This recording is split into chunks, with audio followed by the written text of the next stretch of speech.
C'était le temps d'avant, celui de la danse, du show et des paillettes au stiletto.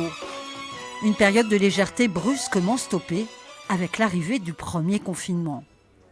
On tombait des nues, on a dû déprogrammer du cabaret au dernier moment, du dancing au dernier moment. Ça a refait pareil en octobre, 2 jours avant une revue qui devait accueillir 50 personnes, c'était plutôt un chiffre très correct. On a dû annuler alors qu'on avait fait les courses, on avait les frigos pleins, les congélateurs pleins. Ici, Frédéric accueillait jusqu'à 400 clients les week-ends, même si son cabaret a pu rouvrir ses portes entre juin et octobre dernier, en jonglant entre le statut de dancing, salle de spectacle, restaurant et café.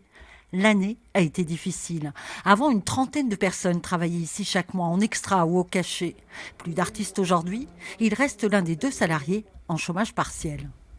On est un petit peu résigné comme beaucoup de gens, un petit peu dans l'incompréhension aussi, un petit peu de colère. Et puis ce qui est compliqué, c'est d'avoir aucune visibilité.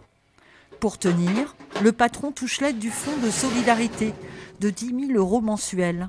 Pour s'en sortir, il maintient un peu de vente à emporter, des produits fumés maison. Beaucoup de gens vont y laisser des plumes. Nous, les aides nous maintiennent, donc on devrait être en mesure de tenir le choc si ça ne dure pas trop longtemps quand même. Une compagnie locale de cabaret doit venir répéter ce week-end.